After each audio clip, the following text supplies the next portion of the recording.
Y como estamos hablando de un poco el escenario que va a tener el presidente electo, hoy vamos a hablar del tema derechos humanos. Estamos con Erika Guevara Rosas, es directora regional de Amnistía Internacional.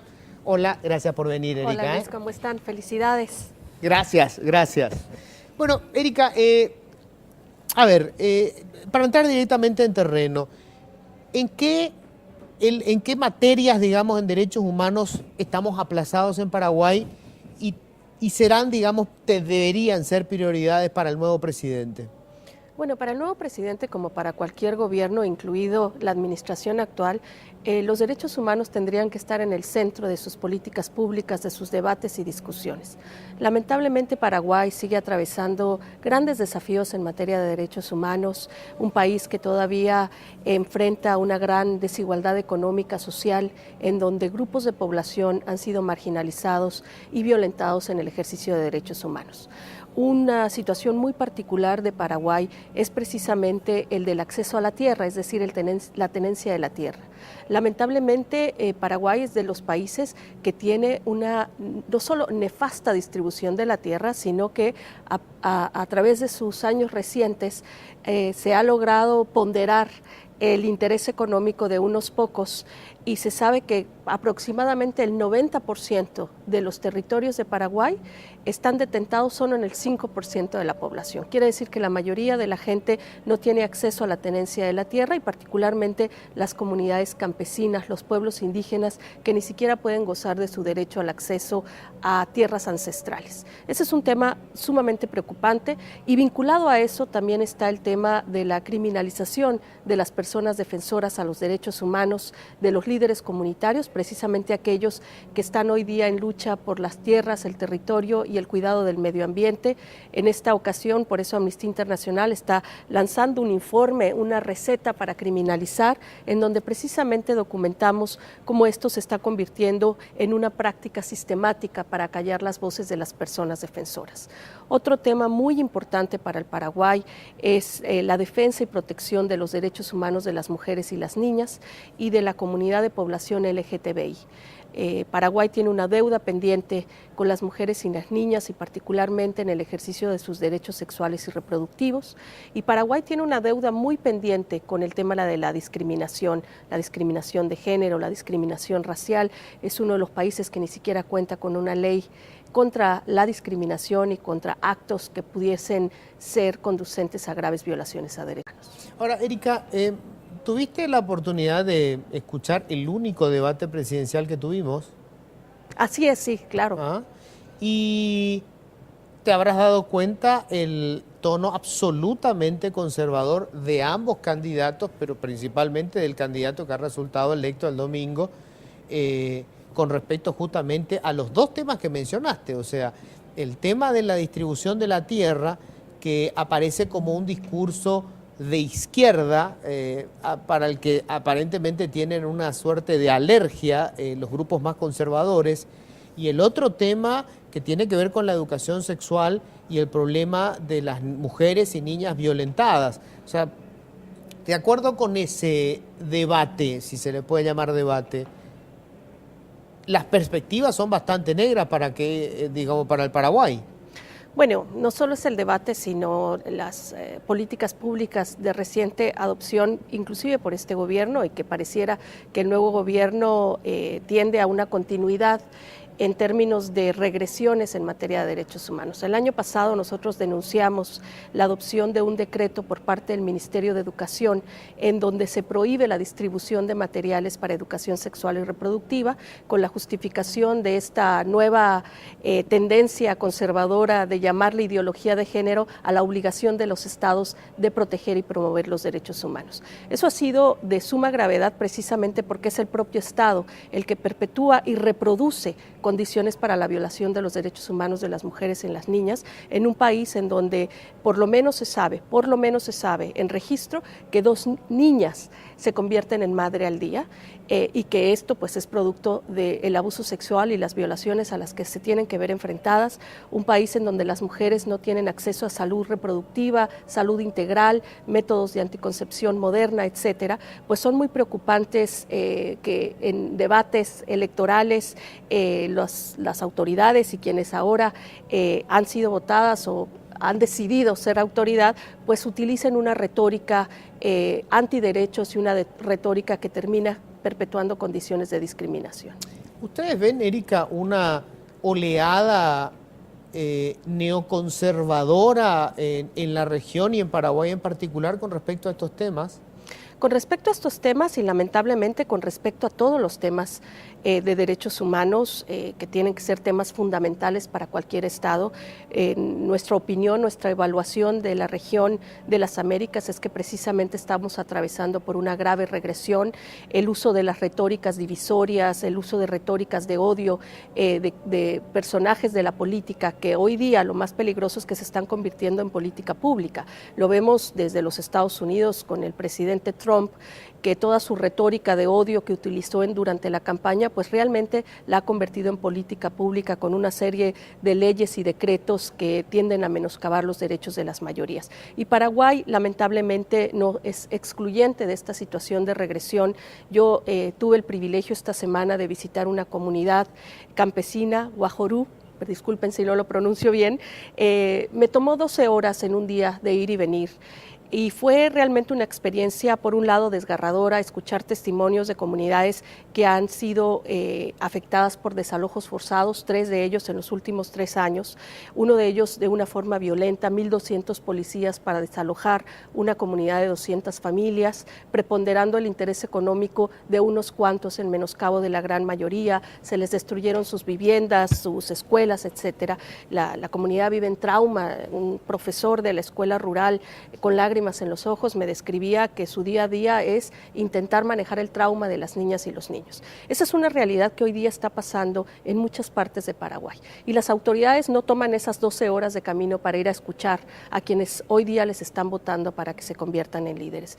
Yo creo que esa es una situación que atraviesa la región y que lamentablemente está generando una gran desigualdad no solo económica, pero también social y de acceso a la justicia. Hoy día la justicia en este país se usa indebidamente para criminalizar a aquellas personas que están demandando sus derechos, están haciendo reclamos históricos de reconocimiento de tierras, se les lleva ante la justicia con acusaciones infundadas. En los expedientes a los que Amnistía Internacional ha tenido acceso en este informe que estamos presentando, es evidente que utilizan el sistema judicial precisamente para callar sus voces. Erika, mucha de la gente que nos está viendo en este momento, estoy seguro que hace esta lectura. Ese es un discurso ideológico, es un discurso político que forma parte de, algunos inclusive le llaman la nueva izquierda. ¿Qué le decís a esa gente, verdad? Que cuando uno plantea un problema objetivo social, real, asegura que en realidad se está esgrimiendo un argumento ideológico. Bueno, los derechos humanos no pueden ser una ideología de ningún tinte, ningún color político. Los derechos humanos tienen que estar en centro de las políticas públicas de los estados, independientemente de sus tintes políticos. Hoy día, lamentablemente, vemos que en la región de las Américas, muy en particular, y qué bueno que traes ese tema, tanto gobiernos que se proclaman de izquierda como gobiernos que se proclaman de derecha, todos son iguales. Todos violentan los derechos de las personas de la misma forma y sobre todo en las masas, de las grandes mayorías que hoy día inclusive salen a la calle a demandar rendición de cuentas por parte de los estados y lo que encuentran es represión. Lo vemos ahora en Nicaragua, lo hemos visto en Venezuela, pero también lo hemos visto en Argentina, lo hemos visto en Colombia, en muchos países cuyos gobiernos pues se proclaman de tintes políticos distintos. Los derechos humanos no pueden verse como una ideología. Los derechos humanos son una obligación de los estados, una obligación no solo nacional, pero también internacional. Los derechos humanos son un acuerdo social que como sociedad hemos asumido como principios básicos de dignidad, de integridad, en donde los humanos tengamos derecho y acceso a servicios básicos, a recursos naturales, a educación, salud. Y eso no puede verse como una ideología, porque los derechos humanos son para todas y para todos, independientemente de nuestros pensamientos políticos, de nuestra religión, de cualquier otra condición que marque identidades diferentes. Los derechos humanos son para todas y para todos y no pueden ser utilizados como una excusa para dejar de atender las necesidades más básicas de las poblaciones que históricamente han sido marginalizadas. ¿No será que, por el contrario, quienes de alguna manera enfrentan estas movilizaciones de reclamos de derechos humanos los que esgrimen realmente un argumento ideológico? Bueno, sin duda alguna los reclamos históricos de derechos humanos son una ideología en el avance y el progreso de las comunidades, pero no puede ser una excusa para que los estados no cumplan con sus obligaciones. En Paraguay, por ejemplo, no solo hemos documentado la situación que viven los campesinos, los pueblos indígenas, las comunidades rurales, las comunidades marginalizadas, también hemos documentado el caso de la violación de la libertad de expresión, por ejemplo, los periodistas y las periodistas que en el ejercicio de su oficio se ven también amenazadas por propias autoridades del Estado cuando están informando a la población.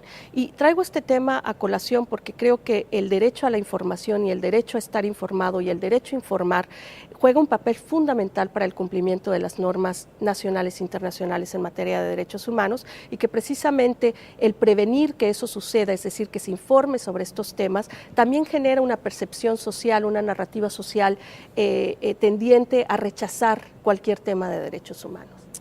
¿Han tenido, Erika, como institución desde Amnistía Internacional la posibilidad de conversar con los dos principales contendientes que, bueno, se enfrentaron este domingo en una puja electoral de la cual tenemos un presidente electo, pero tuvieron la posibilidad de conversar con ellos? Bueno, en esta semana no hemos tenido esa oportunidad, nos hemos reunido con otras autoridades al más alto nivel, el ministro de Interior, la fiscal general y otras autoridades. No hemos tenido la oportunidad de reunirnos con el presidente actual ni el presidente electo, pero sí hemos tenido comunicación con los candidatos. En su momento hicimos llegar una carta abierta con nuestras preocupaciones en materia de derechos humanos. Les hicimos llegar también una demanda de información sobre sus plataformas en materia de derechos humanos, pero lamentablemente ha sido poca la respuesta que hemos recibido por parte del, en aquel entonces candidatos, hoy día un presidente que ha sido electo. Erika, para Amnistía Internacional, ¿se enciende una señal amarilla por lo menos el hecho de que el presidente electo sea hijo del integrante de uno de los principales personeros del régimen de Stroessner, una de las dictaduras en América Latina que probablemente pasó por alto todo lo que fuera derechos humanos? Bueno, para nosotros hay una alarma prendida todo el tiempo cuando los políticos no asumen una posición favorable a la protección de derechos humanos. No podemos juzgar a una persona por el pasado de su familia, pero sin duda alguna hay una observancia mayor frente a un candidato que pueda tener algún vínculo con una situación que ha marcado este país terriblemente, además en un contexto en donde todavía hay deudas pendientes de impunidad, de derecho a la verdad, a la justicia, a la reparación de miles de víctimas que bajo la dictadura tuvieron que sufrir de las peores atrocidades. Todavía hay deudas pendientes, inclusive la distribución de tierras, que también ha sido un tema de deuda de justicia y reparación, porque sabemos que durante la época de la dictadura muchos de los territorios de pueblos indígenas y tierras comunales de campesinos fueron despojadas ilegalmente y todavía se tiene que reparar ese daño, así que esperemos que el presidente en su nueva investidura pueda asumir esa responsabilidad y obligatoriedad de ir reparando también las graves violaciones a derechos humanos que se cometieron durante la dictadura. Dos cuestiones finales, Erika. Ustedes analizan también desde el punto de vista del derecho a elegir el proceso electoral, por ejemplo, que viven los países y qué posibilidades tienen realmente, por ejemplo, las poblaciones indígenas de tener una representación política en los cuerpos colegiados donde se toman decisiones sobre las políticas públicas, o las mujeres para poder acceder a los cargos de relevancia. ¿Analizan también ese aspecto?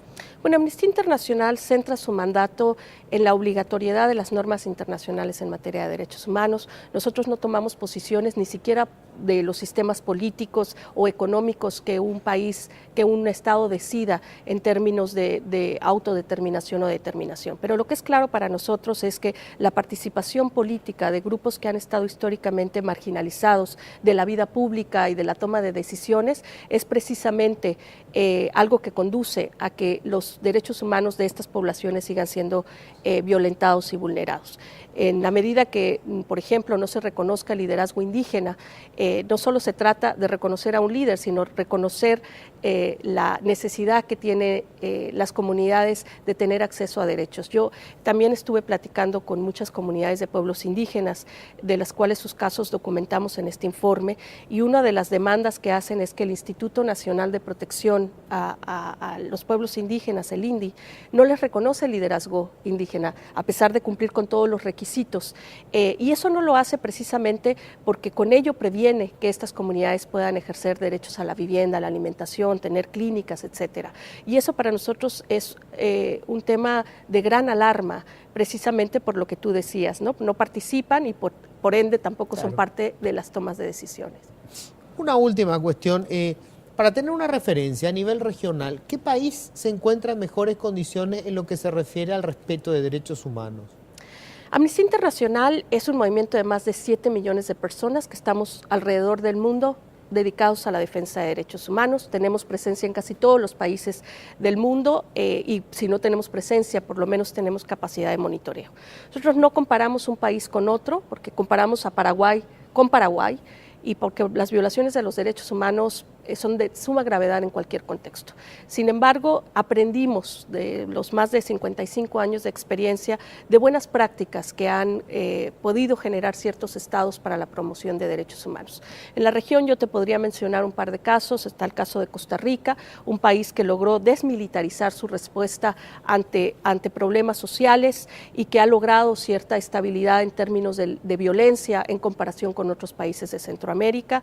Acaban de pasar también por un proceso electoral bastante cardíaco, ¿verdad? Sí. En donde un actor evangélico fundamentalista pudo haber llegado al poder, generando un grave retroceso.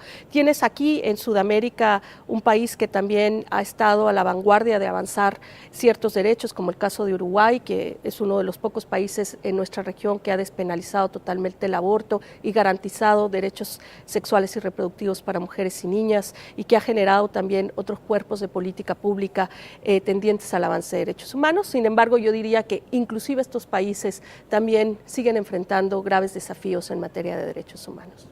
Erika, un placer, muchísimas gracias. Muchas gracias a ustedes y nuevamente felicidades por el Día de la Periodista y el Periodista y gracias por informarnos. Muchas gracias.